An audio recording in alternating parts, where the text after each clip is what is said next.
will not allow our binational relationship to be fractured by the bad behavior of the migrant caravan. They are doing things out of law. We are affected at the border crossing. Many Tijuanans. Is that right, Sandra? First time I've heard that. They work, study, and visit the United States in healthy peace. Doug McElway is live from the White House with more. Hey, Doug, good morning there. Morning, Bill. And this marks a real moment of truth for the Trump administration, which promised repeatedly during the campaign and during the first 2 years of the administration to crack down hard on illegal immigration. And it appears to be doing just that, as this first of the Central American caravans is now stalled just outside of Tijuana and the U.S. point of entry at San Ysidro. Department of Homeland Security sources tell Fox News that about 50 migrants broke through the border and were apprehended. That following a tense stay near Tijuana as Border Patrol agents fired tear gas into crowds that were throwing rocks and bottles at them and trying to cut through the concertina wire to get through. This morning, President Trump tweeted, quote, Mexico should move the flag-waving migrants, many of whom are stone-cold criminals, back to their countries. Do it by plane, do it by bus, do it any way you want, but they are not coming into the USA. We will close the border permanently if need be. Congress fund the wall. Mexico is also growing increasingly frustrated with the caravans, irrespective of Mr. Trump's tweets. Yesterday, its interior minister said that it would immediately deport those who tried to violently enter the U.S. from Tijuana. It is also, according to the Associated Press, vowing to bolster security on its side of the border after a protest turned violent yesterday, resulting in the arrest of 39 people. The skirmishes also vow to be a source of focus here in Washington, with Democrats poised to take over the House of Representatives in January. Listen to the comments from the man who promises to be the next chairman of the House Oversight Committee. They should be allowed to come in, seek asylum. That's the law. We have a system that has worked for a long time. This president has come in, wants to change it. That's up to him. But now the Congress has got to stand up. Meanwhile, DHS Secretary Nielsen, who has been rumored to be leaving her post under sometimes intense criticism from the president for her lack of toughness on border security issues, took a really tough line yesterday in a statement that said, quote, DHS will not tolerate this type of lawlessness and will not hesitate to shut down ports of entry for security and public safety reasons. She added that any lawbreakers in these caravans, whether it's defacing government property, attacking Border Patrol agents, or just breaking through, will be prosecuted to the full extent of the law. Bill, thank you, Doug. More to come on that. Doug McElway from the North Lawn. Thank you, sir. Meanwhile, back on Capitol Hill, new developments unfolding after former Attorney General Loretta Lynch and former FBI Director James Comey are both issued subpoenas to testify behind closed doors. Comey pushing back, saying he wants to testify, but only in public. Last hour, we spoke to Congressman Mike Johnson, who sits on the Judiciary Committee. I don't know whether we're going to do it in open or closed session, but I do think we need our questions answered. We've been at this for a long time. As you know, Bill, the House Judiciary Committee, the House Oversight Committee have had joint investigations ongoing for many, many months. And we have as many questions now as we have answers. Chief Congressional Correspondent Mike Emanuel is live on Capitol Hill for us this morning. So, Mike, what more is Congressman Trey Gowdy saying about having these former officials testify? Well, Sandra, Bill, good morning to you. The retiring House Oversight Chairman is proposing a middle ground option, not a high-profile, made-for-TV open hearing and not a closed-door interview, something the public would eventually get to see. Leaks are counterproductive, whether Jim Comey's doing it, whether the FBI is doing it, or whether Congress is doing it. The remedy for leaks is not to have a public hearing where you are supposed to ask about 17 months' worth of work in 5 minutes. I think the remedy is to videotape the deposition, videotape the transcribed interview. James Comey's reaction to the subpoena came on Twitter. Happy Thanksgiving. Got a subpoena from House Republicans. I'm still happy to sit in the light and answer all questions, but I will resist a closed-door thing because I've seen enough of their selective leaking and distortion. Let's have a hearing, invite everyone to see. Let the negotiations begin, but time is precious with Republicans about to lose power in the House. Sandra? Mike, and lawmakers are returning to D.C. to face a leadership vote in the House this week? That's right, on the Democrat side, and slowly but surely you're seeing Nancy Pelosi lock up some of the critical votes she will need to become House Speaker. Congressman Stephen Lynch of Massachusetts, one of 16 Democrats who signed a letter saying he would not support Pelosi for Speaker, now says he would support her over Republican on the House floor. But he told a local TV station in Boston he still believes Democrats should offer a new direction in their party. Another prominent Democrat says Pelosi will get this done. If there was someone else that had that same package of talents, I'd say support them. But no one, I think, is better qualified than she is right now. There's no one I want to see more in that role. And I'm confident at the end of the day she has the votes to do it. A big challenge for the anti-Pelosi coalition is nobody has stepped up to run against her. Sandra, Bill. Mike Emanuel on Capitol Hill. Thank you. I want to bring in America's A-Team. David Asman, host of Bulls and Bears on the Fox Business Network. Marianne Marsh, former senior advisor to John Kerry. And Mark Lauder, former special assistant to the president and former press secretary to Vice President Mike Pence. Hello, you three. Good morning. Good Monday. Our Spanish speaker says, what about Tijuana? How do you say it? Tijuaneses. People from Tijuana. Let's clear it up. Thank you, David, very much. So what's going to happen there? Well, let me just say something about the Tijuaneses. The folks from the border of Mexico, in many ways, have more in common with the United States than they do with Central America. I covered the region for about 12 years. I mean, they rely on commerce with the United States, not with Central America. They, unlike the people that invade the U.S. border, they travel to and from the United States quite frequently. So they really do view these Central Americans as a problem. Some are calling them invaders.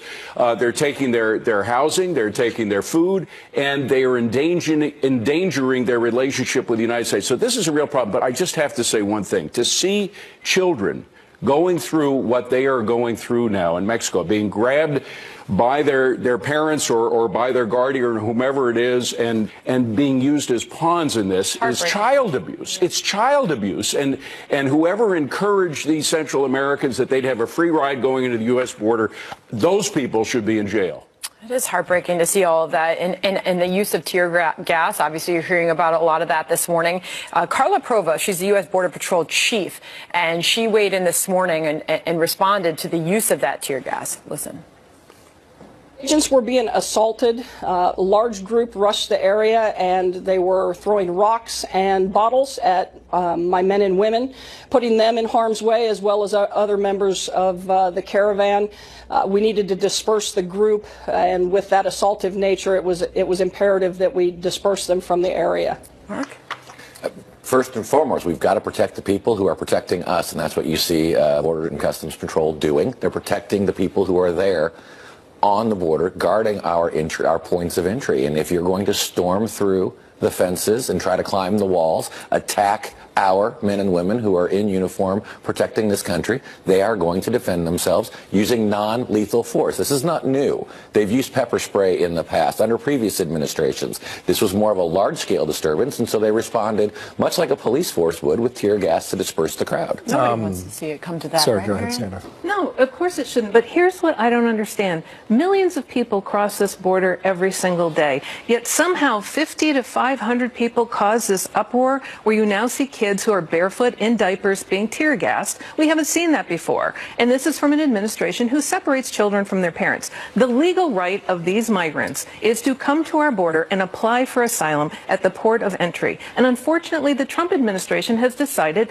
as Representative Cummings pointed out in an earlier interview, that they've changed the rules and they keep closing the port of entry. So it's a bait and switch. And they're desperate to come in. They're trying to discourage others from doing the same thing. I think what is interesting about this wrinkle over the weekend is the reaction from the mayor in Tijuana. Right. And we don't hear from him often. He's none too happy with this. I think, David, based on your experience in that part of the world, how do you as a government allow migrant caravans, one after the other, to move through your country unhindered until they reach a point where a mayor in one of your biggest cities says, hold on, folks. Well, it's we need to figure this out. Mexicans, if people think that our immigration policies are harsh, no matter who the president is, whether it was Obama who separated children or President Trump who separated children, that is not true. The fact is that Mexico, try to get through Mexico as a migrant, and you'll find that their laws are much tougher. It's so much much more difficult to get a job in Mexico than it is in the United States. But they allow these people to move through their country. They, of course, to a certain extent, they had no choice. There was a movement behind the caravan that was a very strong movement. They had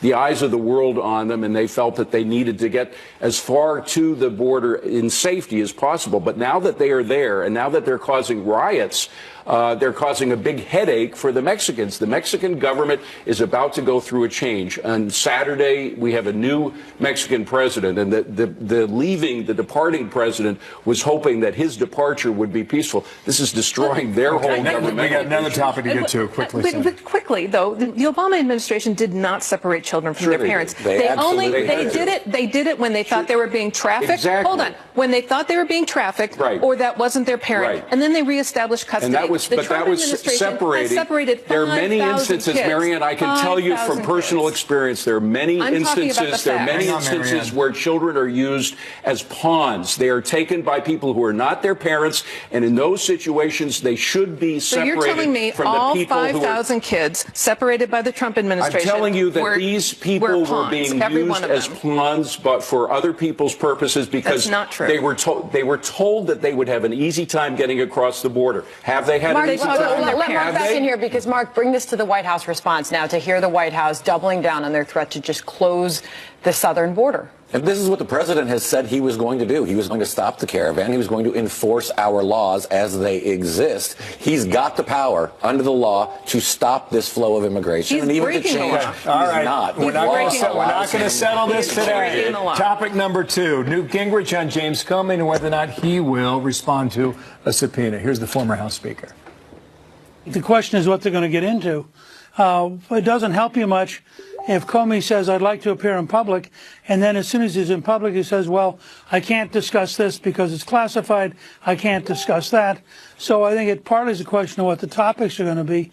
As a general rule, I think it's always better to have the American people involved. What gives here, Mark? I mean, you've got a period of, what, 30 days, perhaps, before Gowdy and Goodlatte or one or the other gets answers from Loretta Lynch and James Comey? Do you videotape it? Do you do it in public, or do you do it in private? Well, it depends on what you want. If you want actual answers, you do it in private. If not, you're going to get a 5-minute sideshow circus and Spartacus moments from Democrats who are just trying to score political points. I think what Gowdy was saying yesterday, Congressman Gowdy, is this is the right way to do it. And since when has the subject of a subpoena, and especially a former law enforcement official and an FBI agent, got to determine how their interview is going to take place? He would have never stood for that as FBI director. Give me a break.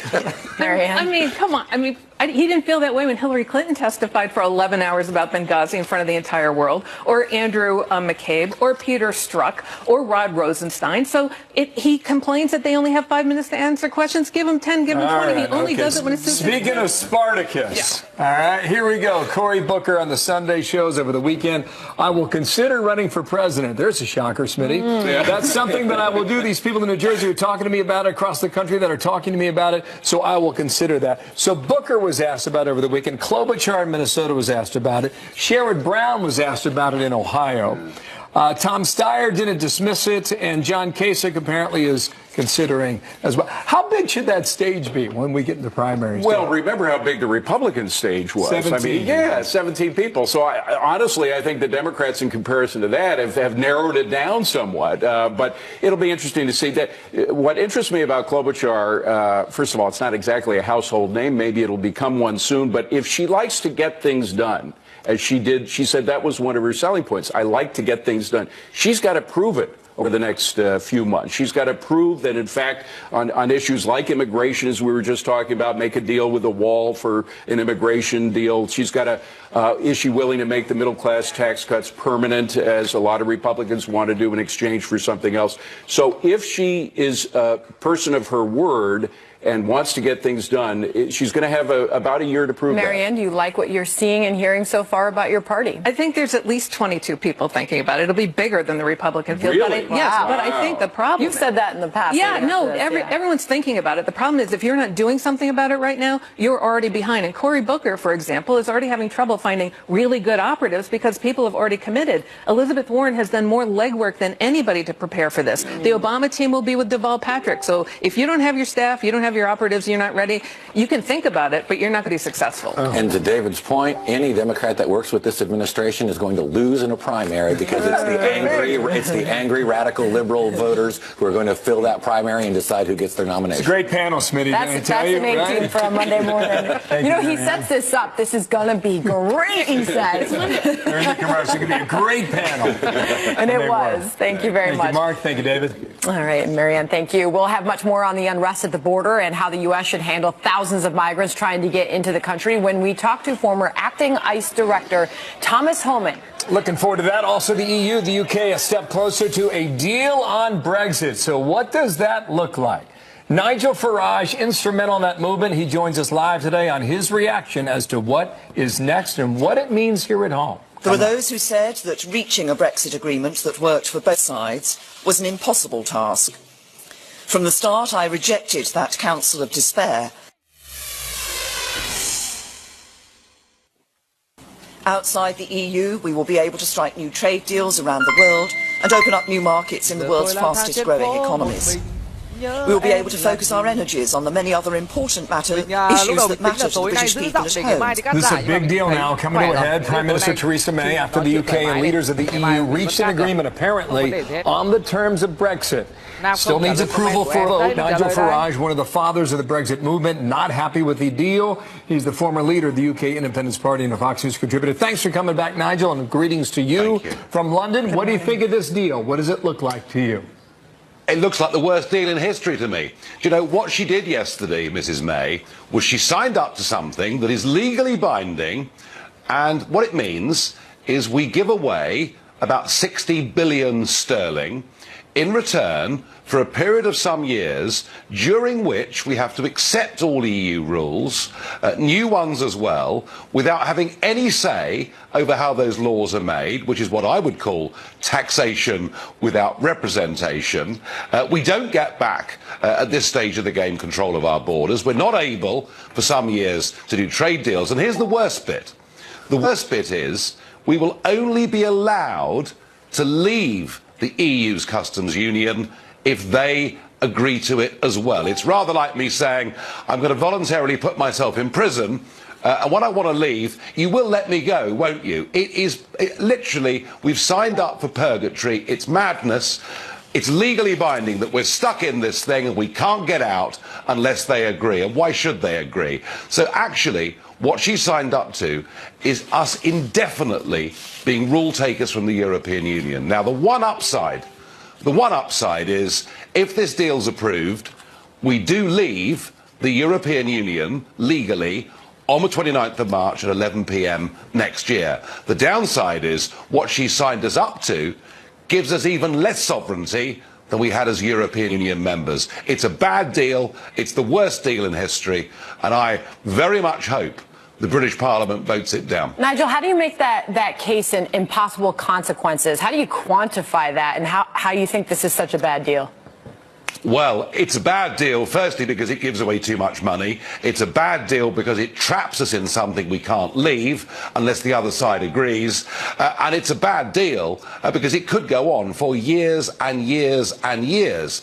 And it's not honouring the vote. You know, we had a referendum in this country, the greatest ever democratic exercise in the history of our nation. A majority said leave, and Mrs. May is trying to please both sides. It's sort of a half in, half out. Never, never land. It means the prospects of a trade deal between us and the USA have been kicked way, way into the future. We're not taking our opportunities, and I actually think that it's so bad that I think Parliament will vote it down, which will lead, between now and Christmas, if I'm right, to a very major crisis indeed. Interesting. Another story regarding Facebook. This goes back to Cambridge Analytica. And just to refresh our viewers' minds, There was a fellow who worked for Cambridge Analytica, and he sent out a quiz via Facebook, right? And millions and millions of people took this quiz, and in return, he was able to capture their personal information. Later, that information was sold to whomever came to bid on that information. Facebook says this. What's the DCMS, by the way? What's that stand for? That's our Department of Culture, Media and Sport. It's a government department in this country. Got it. Here's the statement from Facebook, and I'll let you respond to it. The materials obtained by the DCMS committee are subject to a protective order, the San Mateo Superior Court restricting their disclosure. We have asked the DCMS committee to refrain from reviewing them and to return them to council or to Facebook. Well, what is the point of this story as it relates to the consumer that they need to understand? Well, here's the point. The great conspiracy theory is that we won the referendum in this country because, firstly, it was all funded by the Russians, but there's no evidence of that at all. And the second conspiracy theory is the great British public were brainwashed by people like Cambridge Analytica putting out online adverts. And it's actually very interesting that our official information commissioner, he's the regulator for all of this stuff, produced a report a couple of weeks ago saying there was little evidence that Cambridge Analytica played a significant role at all. This is all the establishment doing their best to do down Brexit. You know, the European Union is the epicenter of the globalists' project, and they're not taking Brexit lying down. Very interesting. Nigel Farage weighing in on all of that for us. By the way, what do you, based on everything you just said on the Facebook response, what do you think the future is of the company and leadership there? Well, I met Mr. Zuckerberg a few months ago in the European Parliament. I challenged him directly, and I think, I must say, firstly, they should now be classified as publishers because Adam Schiff accusing Acting Attorney General Matthew Whitaker of not being clear on his intentions around the Mueller investigation. Former Attorney General Michael Mukasey is standing by. He will join us with his analysis next. Strong, up triple digits out of the gate. Look at that. A minute into trading and a nearly 200-point gain on the Dow. Some of those tech stocks that have been beaten up over the last couple of weeks seem to be bouncing back today, and maybe rightly so, considering this is Cyber Monday, when everybody comes back from the Thanksgiving holiday. They sit down at their computers back at work and they start shopping online. Not you, of course, Bill. Don't let the boss know, right? A lot of headwinds right now. We talked about them all throughout the month of November. Some of them, I mean, they're still out there. So we're fighting against the tide a little bit so far. So 931 up triple digits. Nice to see. In the meantime, from overseas, watch this. UK's Parliament obtaining a set of internal documents out of Facebook that the company has long sought to not make public. Reports suggest the confidential files may provide evidence of blatant disregard for user privacy. So what does all that mean for you? Greg Pelcott's on it live in London with more now. Hey, Greg. Hi, Bill. Some important information emerging this morning on this very important story. Pressure building on Facebook on this side of the Atlantic. A committee of the UK Parliament investigating Facebook and especially consumer privacy and data mining. It has seized documents from a businessman involved with a Facebook third-party app while on a trip here in London. Those documents could expose what Facebook chief Mark Zuckerberg knew and when he knew about the sharing of Facebook users' personal information for the use of other firms. One big reason why the UK is involved in this is that Cambridge Analytica, based here in the UK, he came out earlier this year that they had used personal information in tens of millions of unknown Facebook users, including that information for use by the Trump campaign. The parliamentary committee is looking at making those documents public and could do so next week. They say they are within their rights, even though that app firm is involved with its own legal scuffle in the United States. They're trying to keep a lid on those documents. British lawmakers are holding a hearing on secrecy involving social media and the use of disinformation. They had invited, in fact, Facebook chief Mark Zuckerberg to appear at a hearing tomorrow. He's a no-show, decided not to friend them. Back to you. It goes on. Thank you, Greg Pelcott, on that from London. Thank you, Greg. Sandra. We are going to bring Whitaker before the Congress. One of the key decisions that the Attorney General will make, whoever's in that role, is when Bob Mueller puts together a report on, among other things, obstruction of justice. Will that report be shared with the American people? Will it be shared with Congress? The American people need to know, they deserve to know, whether their president is interfering with the impartial administration of justice. Well, likely incoming House Intel Committee Chairman Adam Schiff continuing his public feud with President Trump, promising to get to the bottom of Matthew Whitaker's appointment as acting attorney general and whether Whitaker plans to interfere with the Mueller investigation. For all this, we turn to former Attorney General Michael Mukasey. He joins us on set this morning. Michael, good to have you here this morning. Good to be with you. You just heard it from Adam Schiff. He is vowing to bring Whitaker before Congress. He believes that this appointment was unconstitutional. In his words, he believes the acting AG was chosen by the president for the purpose of interfering with the Mueller investigation. Is there anything that you have seen or heard that indicates to you or concerns you about Whitaker's ability to carry out his position? One word? No. Matt Whitaker's appointment was lawful and, as it turns out, constitutional. I had some doubts about that. The Office of Legal Counsel, which is the government's principal go-to office for legal opinions, issued a 20-page opinion describing 200 years of practice in which people who fit Matt Whitaker's description have been appointed as acting heads of agencies. And so I think it is constitutional. That said, I think it would be a good idea if the president put somebody, at least put somebody forward for nomination to be the permanent attorney general, and that can't be Matt Whitaker. That would be unlawful. So you're not allowed to nominate an acting. So he ought to basically focus on who's going to do it long term. Right. Well, one of the complaints that you hear from Adam Schiff and other Democrats who are opposed to Whitaker being in this position is that he's not being transparent enough, not communicating to Congress his intentions. Does he need to be more transparent with Congress? He's not there to communicate with Congress. He's there to run the Justice Department. And for him to be simply talking to Congress, that's not his job. It wasn't my job when I was there. If Adam Schiff wants to find out what his intentions are, he intends, I guess, to subpoena him. But to talk about obstruction of justice, I think, really misreads the law. An investigation is not subject to the obstruction statute. The obstruction statute has to do with obstructing a proceeding. And there's a lot of law to the effect that an investigation is not a proceeding. So we can put that aside. Secondly, the Mueller investigation, for what it's done, appears to be nearing the end. And finally, there hasn't been, Mueller was put in place to determine whether there was a crime committed in relation to a relationship between the president or his campaign and the Russians. So far, there has been nothing on that score. Zero. When you talk about the Mueller investigation coming to a close and what happens when that report is actually generated and then who will see it, Alan Dershowitz was on one of the Sunday programs over the weekend, and he had this to say about its conclusion.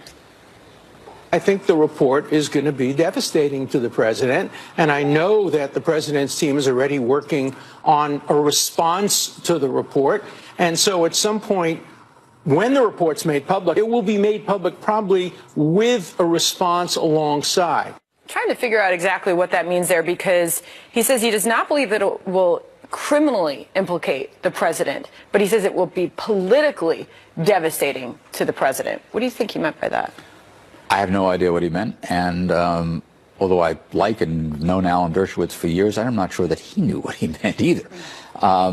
If what he's saying is that the report is going to contain a lot of innuendo, then obviously the president is going to respond. He says the president is already working on drafting a response to a report that hasn't been released yet.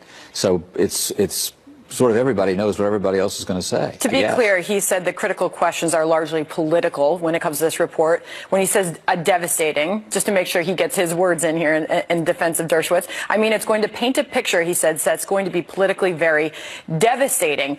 He says this will instead lay out the facts of the case. He suggested the president's more legally vulnerable in matters related to his business. So I wanted to make sure I get that in there.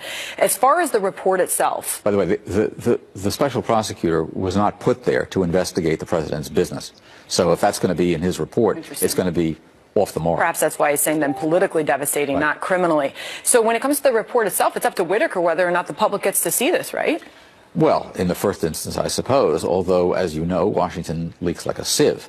Somebody once said that the ship of state is the only ship that leaks from the top. And obviously, whether Matt Whitaker releases it or not, somebody is going to get it out there, so it'll be out there. If you're Whitaker, do you release it?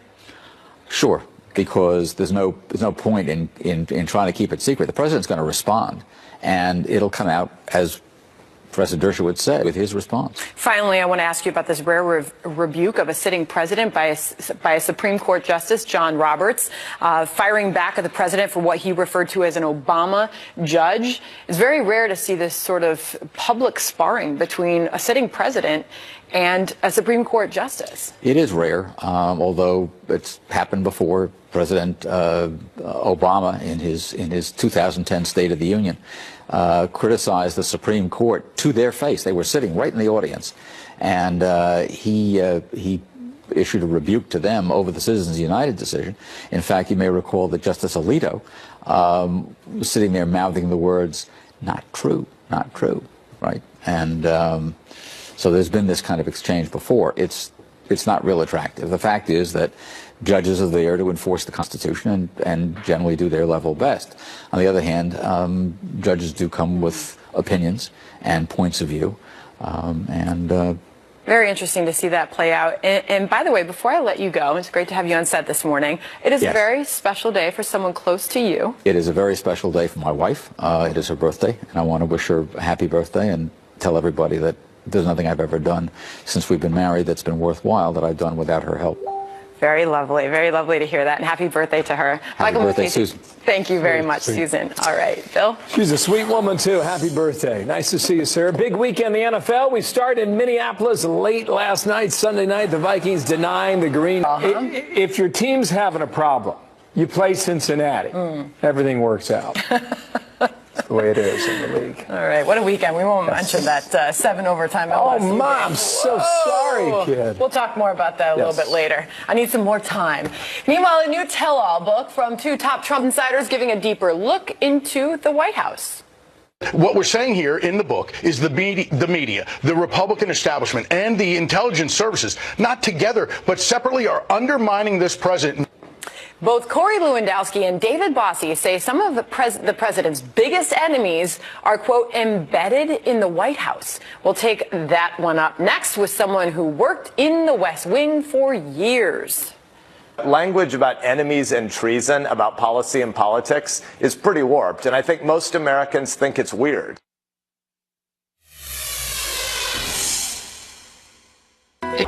The attacks that this president has faced since the day that he won the election in November of 2016 have been unprecedented. A big part of what we outline in this book is how the intelligence community went after the president through the Pfizer application process and those individuals who worked on the campaign because they simply disagreed with his political philosophy. And that should be a very scary thing for every American. There's Corey Lewandowski laying out his argument on Fox News Sunday, talking about his new book with David Bossie. The authors claim there are dozens inside the White House working against the agenda of the president. It's called Trump's Enemies, How the Deep State is Undermining the Presidency. And with me now, Governor John Sununu, former White House Chief of Staff to President George H.W. Bush. How you doing, Governor? And hope your turkey break was great. Now it's back to work. What do you think of, you know a lot of people who worked in the West Wing and went on to write books. What's the incentive to do that? Well, certainly one incentive is to sell books. But I have to say I'm not a great fan of books written while the president is still in office. I waited 25 years to write mine and made sure my president was happy with me writing it. But Corey and Dave have written one. Now this is their second one.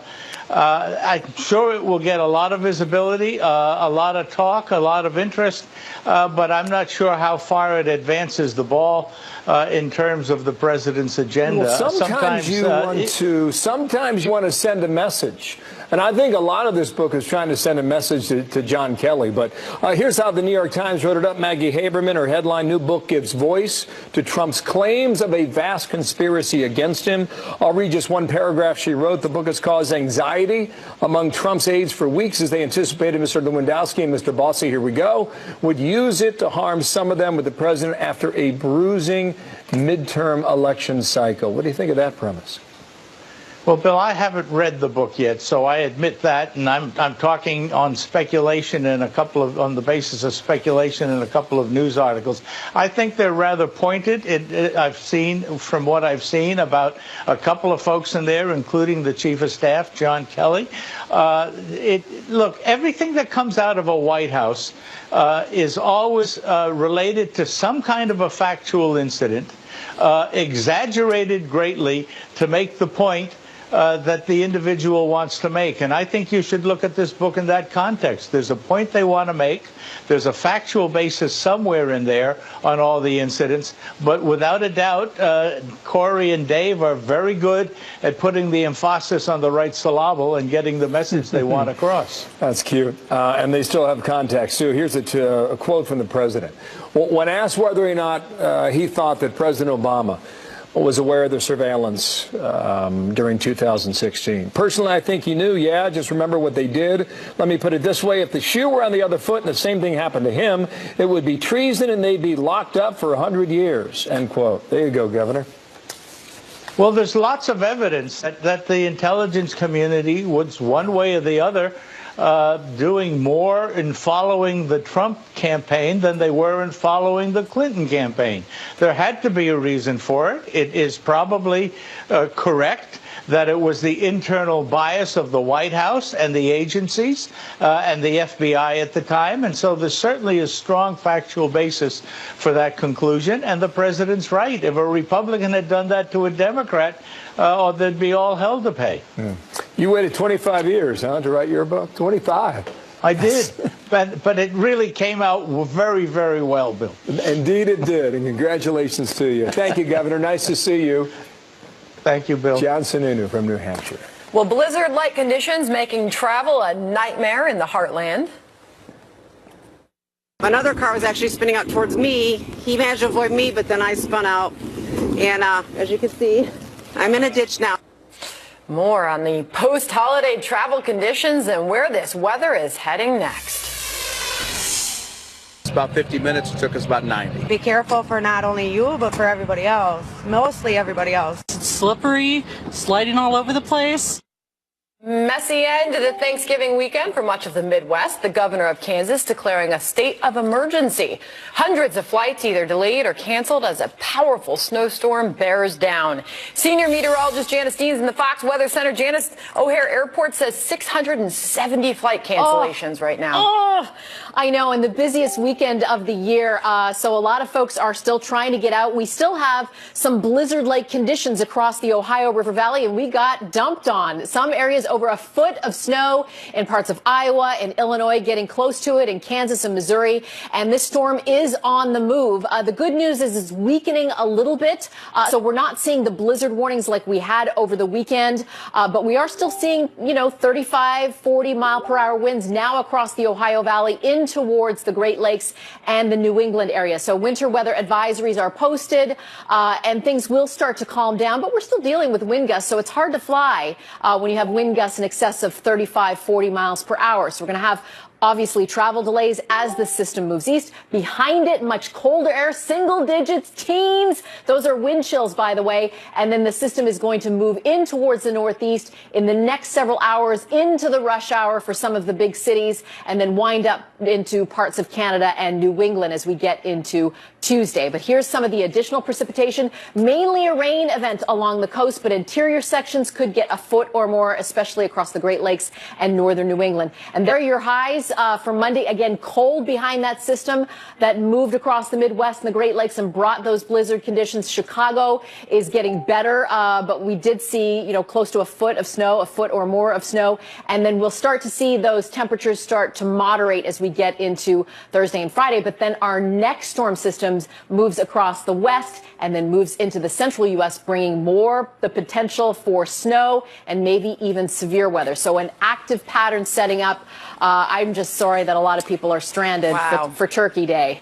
Unfortunately, some of those long weekends are going to be extended. Even longer. Janice Dean, thank you. Nice to see you. Active pattern. Bill Hemmer made it back. Made it back.